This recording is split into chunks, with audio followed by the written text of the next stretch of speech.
Hello, everyone, and welcome to this episode. Great to have you with us today. I'm very blessed to have a beautiful guest, Len, coming with us from the United States. You are Yes, which part of the America you're in? I'm in Colorado. Colorado, that's right. So Len and we met similar. Just had Patricia on the call in the last call just before you, and we all came together in Miraculous in the multi-authored book Miraculous with Abigail.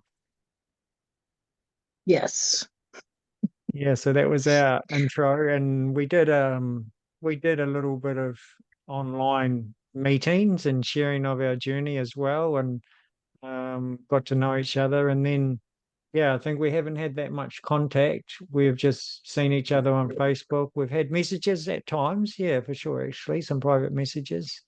Um, and what I love about you is you have a really beautiful relationship with passing over and experience of people dying and the death of people in your life, and you also shared that in your book as well, your chapter in the book.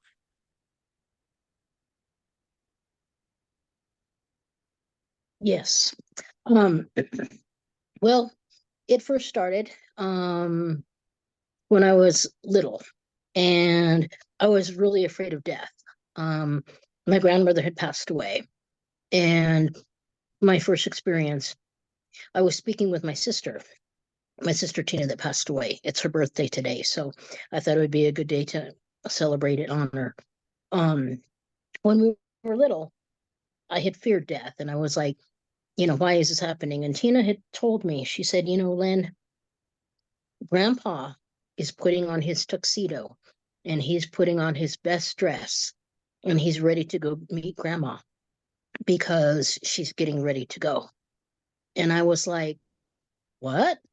I didn't understand because, like, I'm like, how do you know this, right? You're little, you're younger than me. And how do you happen to know this? Like, the way she described it was just so intense, like if she knew, right? And then I remember she was like 9 and I was like 10, and she's like, Len, my soul is so old and I am so tired. And she's like, I'm not gonna live long. And I'm like, I understand. She's like, no, no, you don't. And so it came with that because I'm like, okay, you're 9 and I'm 10, and you're talking like you're this 40-year-old, like you're very advanced for your time. And it was interesting because after that, she didn't remember, but she passed away when she was 34. So that was 13 years ago. So she would have been 47 today. And it's understandable. And today, to honor that, is I would like to speak my experience with her. Um, there were a lot of things going on. We were so connected on so many levels.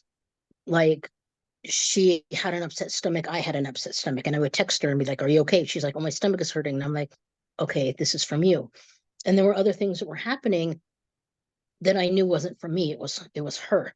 So our connection was that strong with our souls. And one day, um, I I just had this urge and I called home and I'm like, is everything okay? And they're like, no, come. And I went from Denver to Fort Lupton, and that's usually like a 40-minute drive. I made it in 20 minutes. No speeding, no nothing. Like, our souls needed each other. And fast forward to a few months later, she's laying there. She's um in her unconscious coma state of mind, right? And I lay next to her. And as I'm laying next to her, I could feel this extreme energy, and it's going around us and it's wrapping us. And I can feel like we're laying down and our hearts are like boom, boom, boom, boom simultaneously. And then I feel her soul like pull away. And I'm like, okay, it's time to get up. And I asked my older sister, Anna, I said, how long was I there? And she's like, you were there an hour. And I said, that felt like 15 minutes. But whatever our souls needed to do to connect to say goodbye is what happened. And then I got up, and about 30 seconds before she passed away, I was laying down and I just woke up and I couldn't move. I was paralyzed and it was so cold. It was so cold. And I was like, I can't get up. And I'm not going to lie, I was upset with her partner because I'm like, why'd you turn the air on? It's so cold. I have arthritis, right? But not realizing what it really was. And then I heard her. She took her last 3 breaths and she was like, and she was gone because she took that last breath to go from this world into the next. There was no need to, there was no need to exhale Mm, because she inhaled to leave, right? And it was so beautiful. And and it was after that that the room like cleared out. It was started to get warm and I could actually get up. And that was the most beautiful experience I had ever had because we always want to be there. We want to hold someone's hand. We're like, we have to see the soul. But there's a lot of times that we hold that soul back. Now, had I been up, she would have been like, I can't go because I need you. But I needed to stay in that paralyzed state, being held down because she would have come back. And I couldn't have that. You know what I mean? I hope that makes some sense. But there was no way that my soul and my physical presence could have stopped that. And it didn't mm, need to stop that. And that's important for people to know and experience because when people are starting to transition, a lot of the time, um, they stay back.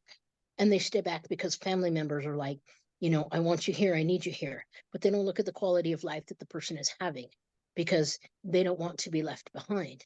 Instead of looking at, they need your permission to go, because I find it funny. So many people are like, well, they died alone. No one dies alone because our angels, our guides, our family, our siblings, everyone else who has crossed before we have, they come for us, which is why when you see someone in a state like they're looking and they're reaching and they're talking and you don't know who they're talking to because the other side is preparing for them. And the other side is saying, we're getting ready for you. And it's interesting because here we're like, oh, it's something it's another spark. Like something is happening. They're coming out of their coma. They're coming out of their state. They're gonna live. They're gonna be okay. But it's not that. It's their processing and preparing.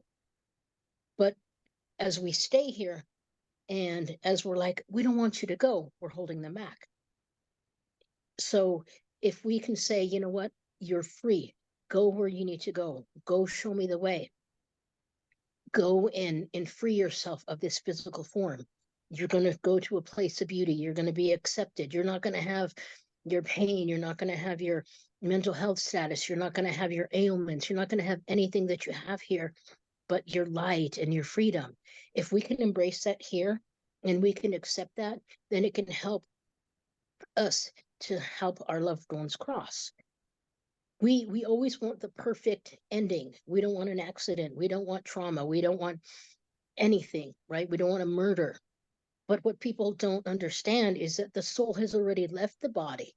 The body just goes through the process that it needs to. And it's hard to comprehend because, with science and other things, we're told the brain is the last thing to die, and it stays 7 minutes even after we're dead active. But is it important to know that that's happening when the soul's already gone? Because isn't it the soul that's more important than what the body is actually going through? Because that is really what it is. It's important for the soul to be where it needs to be. And I wish that more people knew that because a friend of mine, she said, you know, my father got in a car accident and he was in pain and he was suffering. And I'm like, the soul is not there. The soul is not in the body. The soul is not feeling the pain. Death is not painful. And she was just upset. And I said, well, I know as a fact, death is not painful. The body goes through what the body needs to go through with anything, a murder, a suicide, a gunshot, a stabbing, any violent death. The body is there going through the process, but the soul is gone. And I wish that some people could embrace that and find some peace in that. Because if they can, then they can understand that it was it was the way that the person needed to go. It was not necessarily the act in which they went, but more that even though it was tragic, the soul was fine. And I wish more people could understand that, because it really is. It's a beautiful thing. And the other thing about death is there are many people that don't realize the beauty of it, in the sense that this is what we come here to do. Our parents are here before us to show us how to live and how to be, right? And they may or may not go before us, but it's those that go before us to show us the way. And if we could embrace that, then we can know that it could be a sacrifice in some ways, but it's also a gift in others. Meaning it's a sacrifice because they're like, I'm going to show you the way, and it's scary because I don't know, but it's also a gift because they're going before us so that they can show us. Because when we're ready, then we can say, okay, here you are, let's show you the way. And it's not a bad thing. And if we could see that, like the cycle of our parents come in, they teach us things, they may or may not go before us, but whoever goes before us goes to teach us the way. So it's a beautiful cycle. And I wish that people could like see that, because it is, and like I've had near death experiences, and I know what it's like. And what I tell a lot of people, if you really knew what it was like, the freedom, the beauty, the light, the not having the physical body, not having the ailments, if you really, truly, honestly knew what that feeling was, you would want to go. You would want to Mm. go, because all you know is light. And you imagine you have 50 years of chronic pain and you don't feel that. Oh, it's bliss, you know? And it is because you're like, oh, you don't. That's why when people have their near death experiences, they're ready to go, but they get sent back because Yeah. it's not time. And but it's the beauty, right? If we all knew that, we would all want to go, Yeah, thank you for sharing you that. I know. feel it's important. And it's, what I get from that is it is that relation to know we are a soul, and I feel that's the big one for a lot of people is they might be aware of a soul in some ways, but not in the sense of what you're describing, and they're still very attached to the physical aspect of people and wanting that physical touch and interaction and like you say, lose track of them suffering in their physical body, and we do want them to stay for our own benefit because we're scared of death. That's what it comes down to, isn't it? That we haven't learned what death's Mhm. really about. We haven't really learned the evolution of the soul and what it chooses, and when it's done, it comes here for a reason, it comes here for a purpose. And when it's done its thing, then it says, yeah, I'm off into the other realms, and I'll come back when it's necessary to do my next evolution of the human experience. And us, yeah, not having that relation and the fear of death. That's what I find. And death's such a constant thing in life. If you look everywhere in life, it's just constantly happening, even within ourselves. Our cells are regenerating, all sorts of things. So yeah, I think that's why I love what you're sharing, because it's a very important message, and it creates a lot of suffering on the planet, the fear of death. Mhm. Well, and also too, like if the perspective of death could be shifted a little bit, Hmm. because the perception, right? If you look at a flower, especially roses, you know, they become dormant in the winter. You don't see them, but they do what they need to do. And then here comes spring, here comes summer, and they bloom again, right? So if we can associate death as a flower and knowing that, then it creates beauty. Because even in our everyday lives, we die a little and we rebirth a little because we give up a habit. That's a death of a habit. That's a death of a perception. That's a death, right? Yeah. It's not a finality. And that's the thing, is like it's not a excuse me, it's not a finality.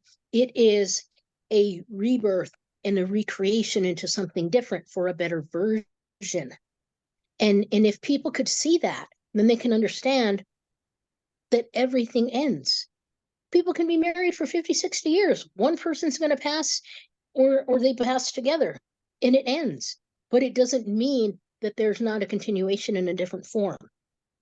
And that's a lot of what we fear, because my friend, she's like, well, what if I go into black and nothingness? Well, if you go into black and nothingness, then you're probably stuck somewhere. But that doesn't mean that you're going to be stuck somewhere forever. But that's your perception of what death is. Um, I said, but have you ever wondered like why people are reaching? Or have you ever wondered like why people talk in Spanish? Or have you ever wondered why they talk to someone when they're getting ready to go? Because there's someone waiting. And then my question to them is, if you know that someone is waiting, and if you know that they're talking to someone, then why are we going to be fearful if there's something that we don't know? I mean, there's Buddha, there's Jehovah, there's God, there's all these deities we've never seen, but yet we have faith. So why can't we have faith in death? Why can't we look at death as it's something that we don't know? But if we have faith in something that we can't see, why can't we have faith in death? And why can't we have faith that we're going to go somewhere beautiful? Because we came from somewhere. Why can't we believe that we're going back to somewhere in that beauty? And I wish that if people could see the beauty within it, it's yes. I mean, that's what we're here to do. We're here to be born, do our experiences, learn what we need to do, and return. And in that world, on the other side, there's no resistance. So we can't fill a table. We can't, because all we are is love and light, right?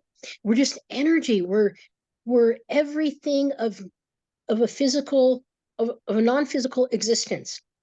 So we can't feel a table. We can't feel a hand. We can't feel a kiss. We can't have that chocolate silk pie, right? So then we're like, oh, I need that silk pie again. So we come down to experience it because we do. But up there, there's love, there's light. And my theory is we get bored here, so we go back. And then we go back, do what we need to do, get educated, refuel, rejuvenate, rest. And then we're like, oh, I need that pie. And then we come back down, right? You need and and I know it's funny, but it's true. I mean, if we're just love and light, at some time we're gonna get bored and want to come back down.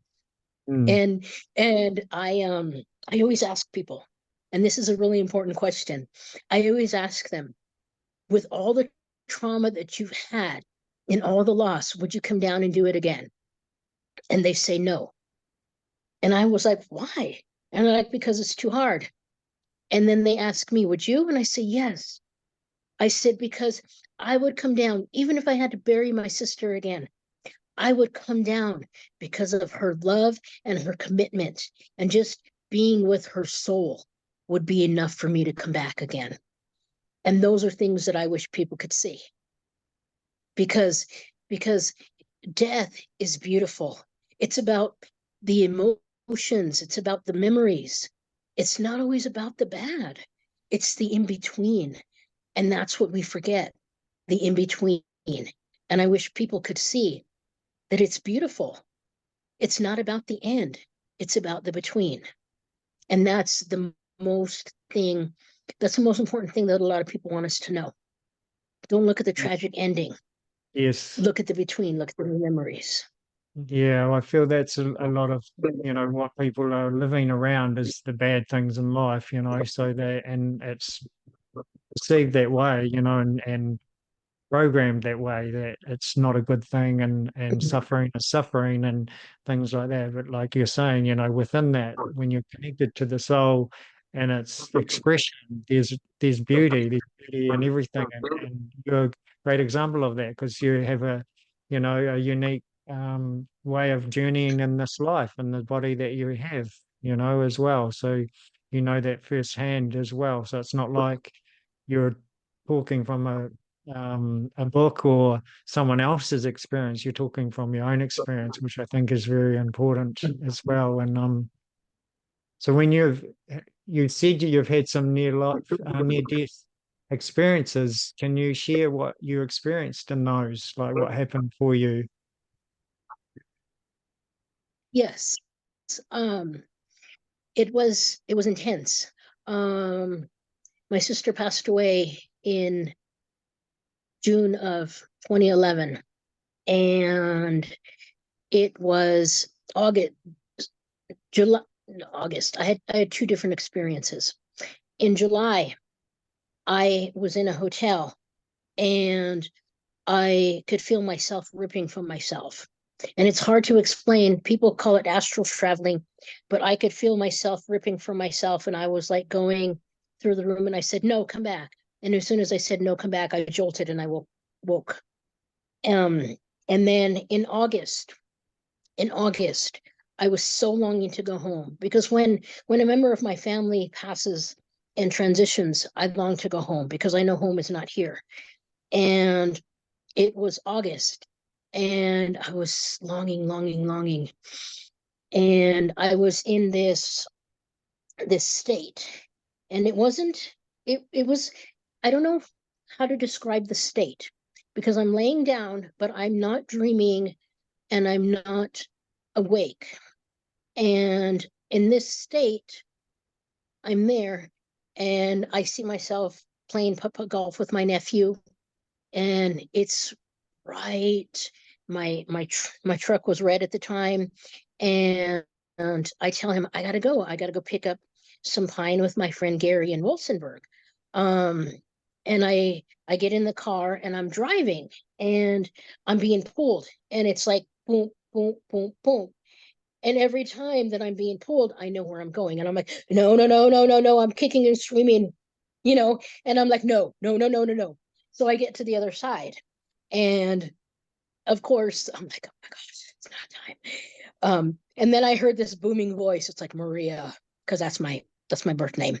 They're like, Maria, you're being presented with an exit point. Are you going to take it? And I'm like, no, no, no, send me back. There's work that I need to do. There's people I still need to teach. I am not ready. No, no, no, please send me. No, no, no. And then they explained to me, they had said, I had three chances before. This is one chance, which would make it four. And I had three more left.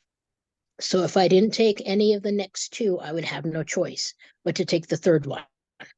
And I said, that is fine. Just please send me back. Like, I'm not ready. I gotta go. Like, just send me back. And the next thing I know, I'm like not falling, but it's a sensation of falling. And I'm like, whoa, whoa, whoa.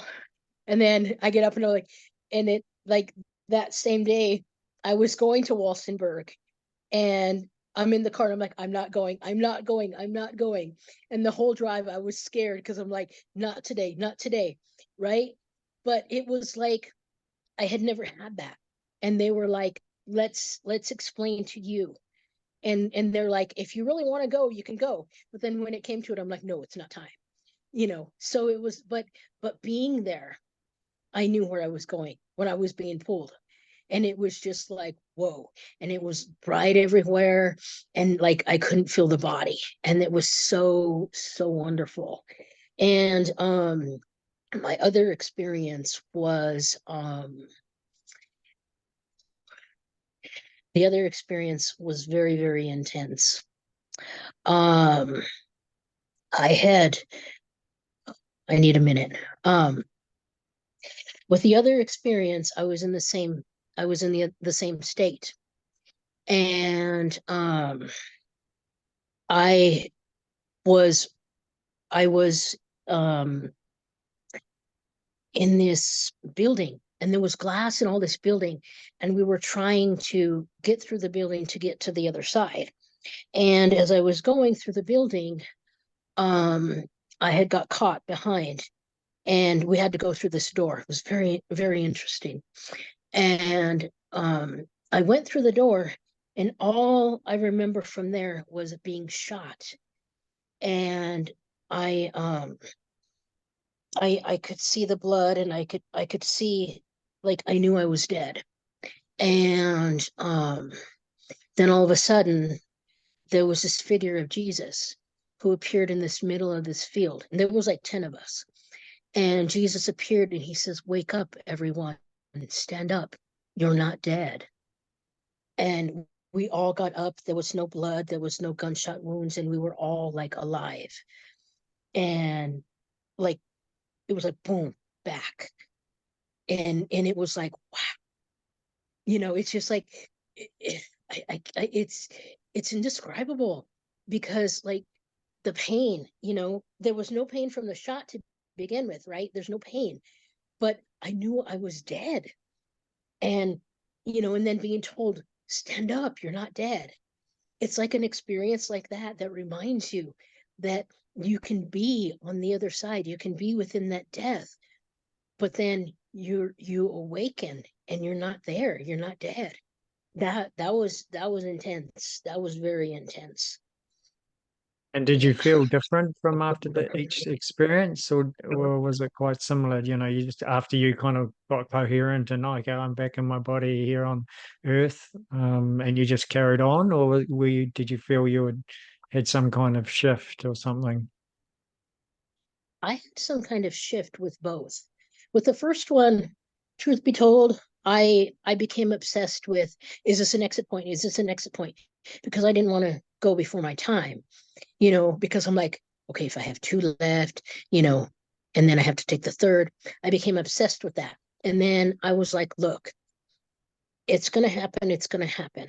Like, I'm going to know when I need to go. And I can't let it consume me because it did. It had me going to therapy because I'm um, like I became fearful of something that I was knowing of the first time. And then I was able to get through that because I'm like, I'm the type that knows what you fear the most is what embraces you the most. And what you fear the most is what helps and heals you the most. Um, the second time, the second time I felt like I felt happy. I wasn't scared. I wasn't like, I wonder if this is an exit point. It didn't feel anything like that. It just felt like, wow, there is that beauty from the other side. There is that, I will go when I need to go. And it confirmed that it confirmed what I was always thinking and knowing that no matter how we go and no matter, the soul is what it is Hmm. because there was no pain. And Yeah, that's the so it shifts because then I can, with the people who are willing to understand the experiences and not be like, "Man, you're crazy."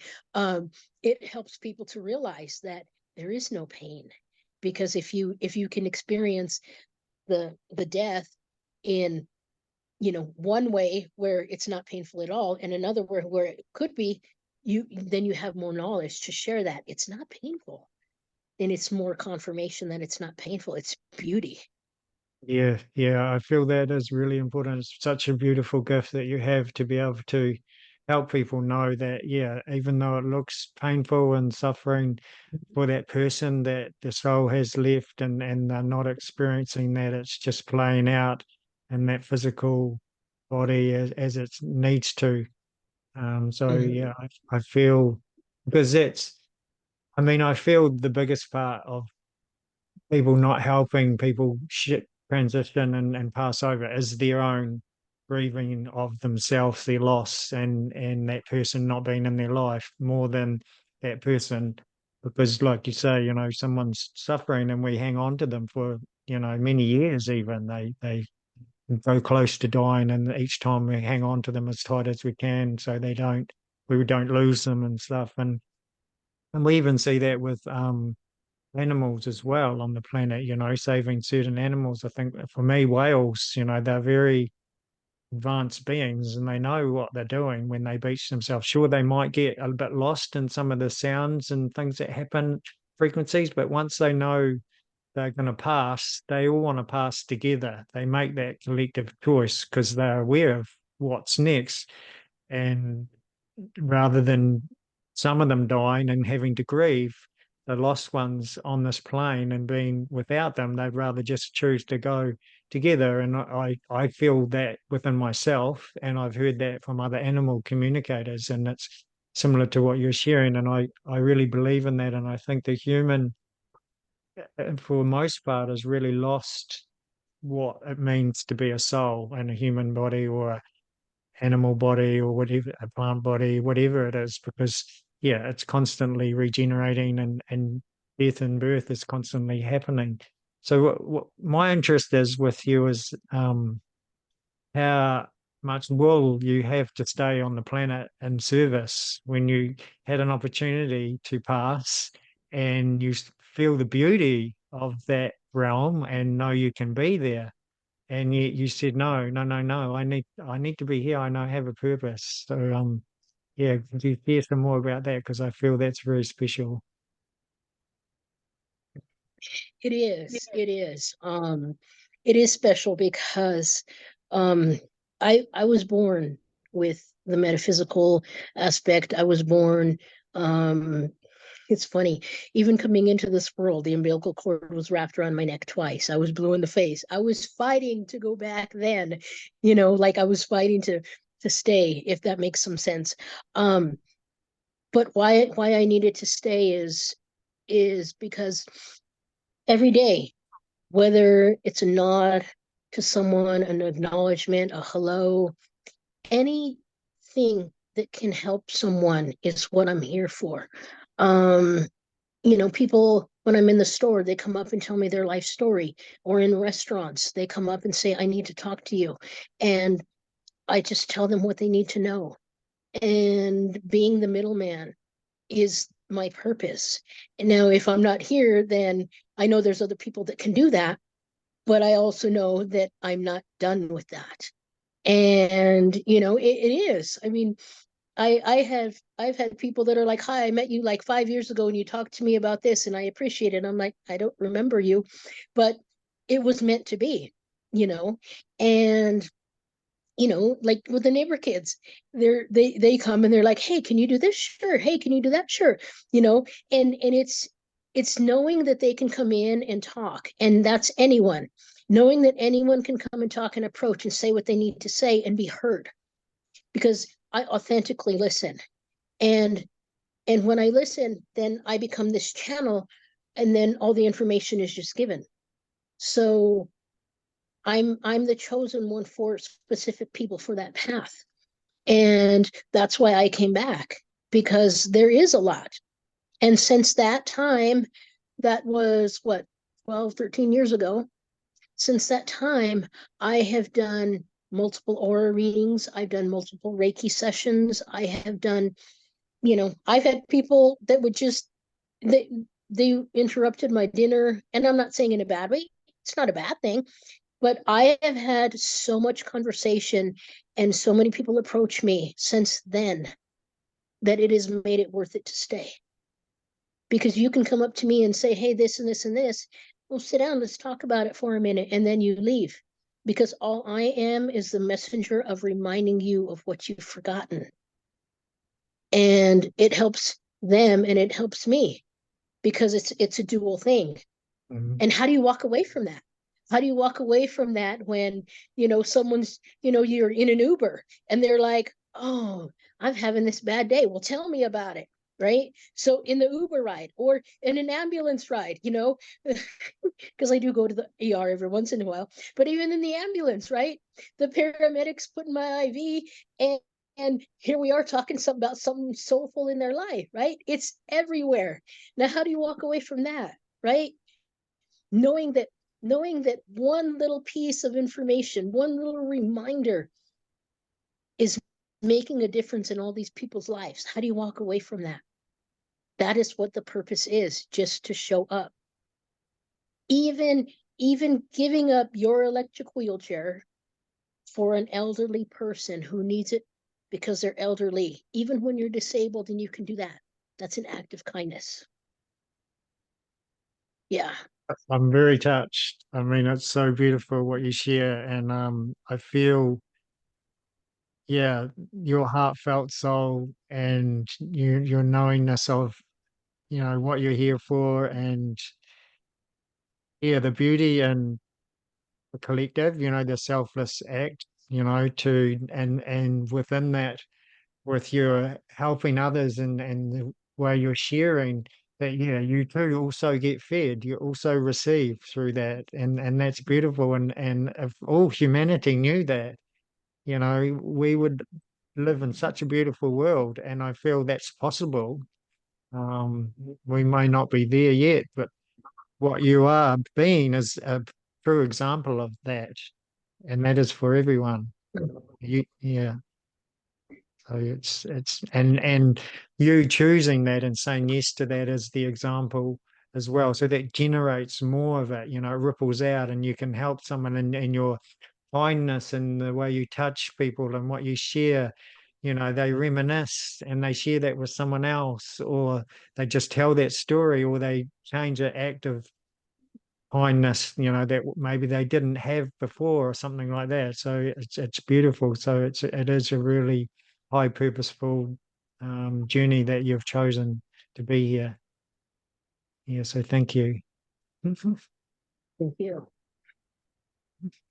And I Yeah, felt that with you I as well when we first met. I really did feel this genuine being, genuine human being in yeah. you.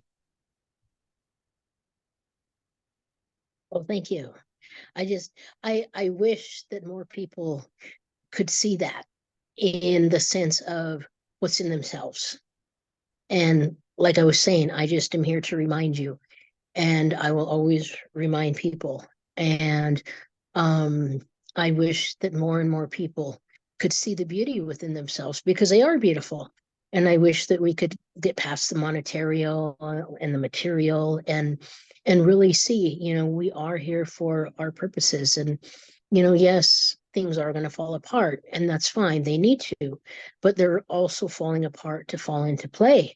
And that's what we have to remember too, because it is beautiful. I mean, you know, if, I will tell you, I fell in January and I broke my toe. And there was beauty in that because the universe is like, you need to slow down. You need to take care of you. And I'm like, okay, I got it.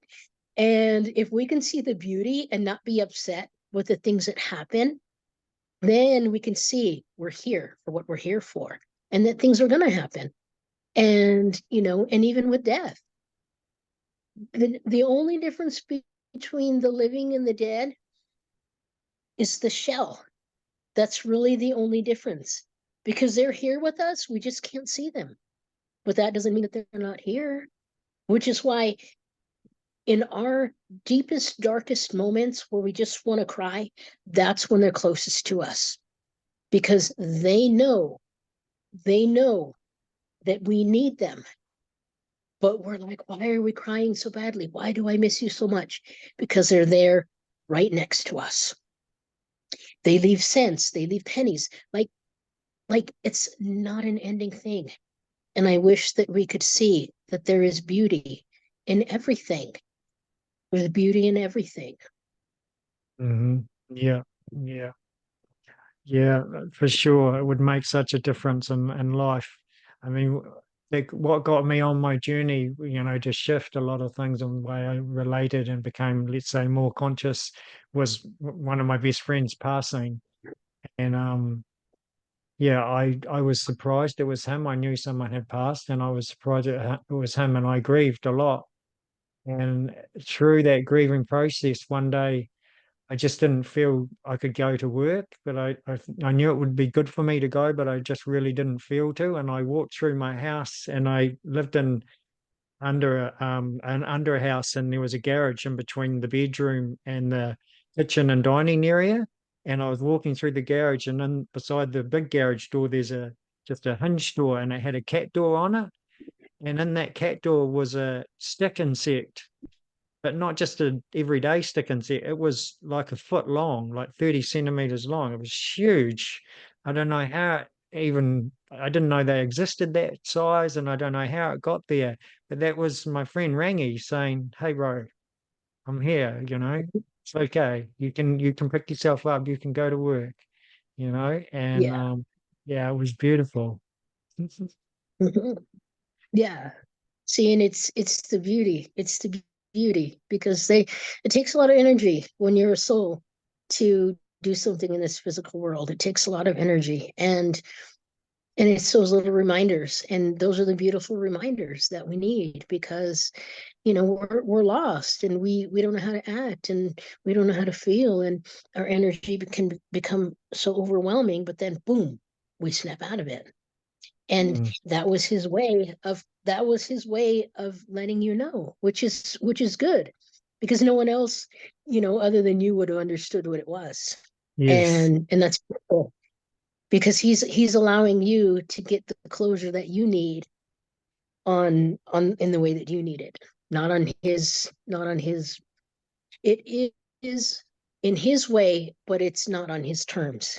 It's the only yes, way he knew he would understand. See, which is beautiful, because you can see the communication changes, although their physical appearance isn't here, but yes, yeah, totally. there's. Because of my love for nature and fascination with insects and things like that, and stick insects, I just love them, and they come to me often. So yeah, it's exactly what you say. He knew how to communicate Mhm. with me and say, "Yeah, I'm here." So we just have to be open. Basically, that's what you're saying, isn't it? To be open Yeah, for this, yeah, to yeah, know they're and here. yeah. Yeah, no expectation, because I know some people are like, if that's you, knock three times, and then it's like, wait, if that was you, now knock three more times. And then they're waiting, like, do I do three knocks? Do I do six knocks? And it's like, appreciate that you got the three, and if you don't get the three, you may smell something, because it's different. So just embrace, you smell something, that's them. Something reminds you, that's them. No expectation, just thank you, and acknowledge. Yeah. Mm. It's funny because I've had friends that are like, well, I've asked them to talk with me. Well, what have you said? Flicker the lights. Do the lights flicker? Yes. But but then I'm like, wait, was it the light, or was it them? And it's like, don't talk yourself out of it. Just embrace it and acknowledge it. And they're like, but it didn't happen again. Like the lights didn't flicker because they answered you. And I'm not laughing in a rude way, but it's funny how the mind works, because the mind is like, no, that wasn't them. And the heart and the soul is like, we know it was. Why are you questioning it? Mm. But then there's like some scientific. And that's the thing, is like with death, there's no scientific proof of the afterlife. There's no scientific proof of, heaven or anything. The soul knows. So if the soul can, like air, like I'm holding air right now, but can you see the air that I'm holding? No. Can you see the air that I'm breathing? No. But you have faith and know it exists. So does the afterworld, right? Beautiful. Yeah, beautiful way to put it. So Yeah. I feel that's great because yeah, a lot of people, like you're saying, they need tangible evidence, and even when they get it, they still mhm. question it because they go into the mind, and the mind wants to create what it wants to create, and so if we drop into our heart and our body, then you'll know. If you just stay there, you'll know. Yeah, Mhm. so beautiful. So, is there anything Yeah. else? I think this has been a wonderful, yeah, conversation. So, is there anything else you'd like to share with the audience before we finish up? Because that's, yeah, really lovely what you've shared. Mhm.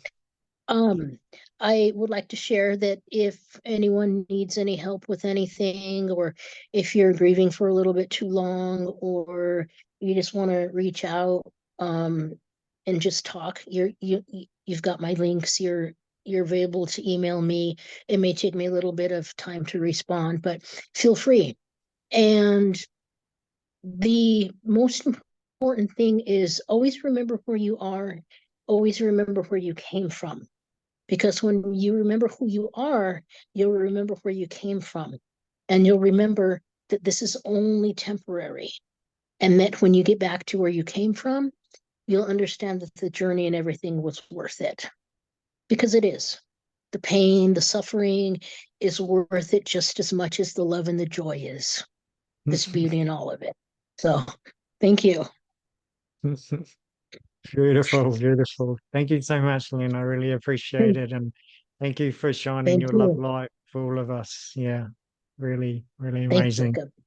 inspiring. Thank you. All Thank you, right. everyone, for joining us. Take care, and we'll see you next time. And so much love. Take care.